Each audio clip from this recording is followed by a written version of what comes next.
Chef విరించికి స్వాగతం. ఈరోజు మనం సర్వపిండి ఎలా తయారు చేసుకోవాలో చూద్దాం.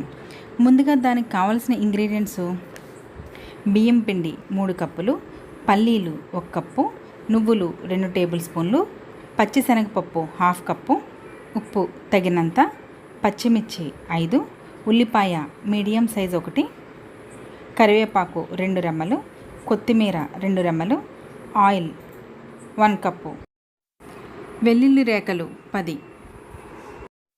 ఇప్పుడు మనం ఒక మిక్సీ జార్లోకి ఉల్లిపాయ ముక్కలు, పచ్చిమిర్చి ముక్కలు, వెల్లుల్లి రేఖలు వేసుకుని మెత్తగా పేస్ట్లా తయారు చేసుకుని పక్కన పెట్టుకుందాం. తర్వాత పల్లీలను స్టవ్ వెలిగించుకుని పచ్చివాసన పోయేంత వరకు ఇలా వేయించుకుందాం. ఇప్పుడు పల్లీలు వేగిన తర్వాత పల్లీలను ఒక బౌల్లో తీసుకుని అదే ప్యాన్లో మనం నువ్వులు జస్ట్ ఒక 1 మినిట్ వేపుకుంటే సరిపోతుంది. మనం ఒక బౌల్ తీసుకుని అందులోకి 3 కప్పులు బియ్యం పిండి వేసుకుని కొంచెం ఉప్పు, పల్లీలు పొట్టు తీసి చిన్నగా ముక్కలు చేసుకోవాలి. ఇలా చిన్నగా వేసుకోవాలి. తర్వాత నువ్వులు ఇవి కొంచెం మిక్స్ చేసుకోవాలి. ఆ తర్వాత కరివేపాకును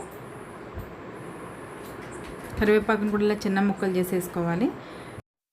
ఇప్పుడు మనం ముందుగా చేసి పెట్టుకున్న ఉల్లిపాయ, పచ్చిమిర్చి, వెల్లుల్లి పేస్ట్ కూడా వేసుకుని బాగా మిక్స్ చేసుకోవాలి.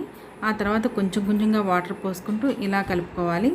శనగపప్పు కూడా వేసుకుని ఇలా చపాతీ ముద్దలా కలుపుకొని ఒక 10 నిమిషాలు పక్కకు పెట్టుకోవాలి. ఇప్పుడు మనం ఒక ప్యాన్ తీసుకుని అందులో 3 నుంచి 4 టేబుల్ స్పూన్ల ఆయిల్ వేసి ఇలా ఒక పెద్ద సైజు ముద్దలా తీసుకుని ప్యాన్లో ఇలా స్ప్రెడ్ చేసుకోవాలి. కొంచెం లావుగా ఇలా మొత్తం ప్యాన్ మొత్తం ఇలా స్ప్రెడ్ చేసుకుని దానికి మధ్యన రౌండ్ షేప్లో హోల్స్ పెట్టుకోవాలి.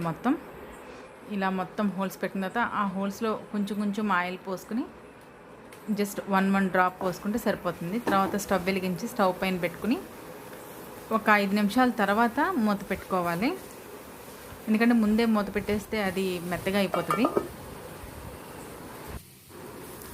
మనకి ఇది కుక్ అవ్వడానికి 10 మినిట్స్ పడుతుంది. 10 మినిట్స్ తర్వాత ప్యాన్ని ఈ డైరెక్షన్లో రౌండ్గా తిప్పుకుంటూ మనం ఒక 10 నిమిషాల పాటు మళ్ళీ మూత పెట్టుకుని కుక్ చేసుకోవాలి. ఆ తర్వాత మనకి ఈజీగా ఇలా వచ్చేస్తుంది. దాన్ని మళ్ళీ ఒకసారి రౌండ్గా వేసుకుంటే సరిపోతుంది. మీకు బ్యాక్ సైడ్ ఎలా కలిందనేది తెలుస్తుంది.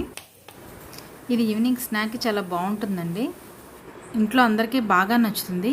మీరు కూడా ఒకసారి ట్రై చేయండి ఇది.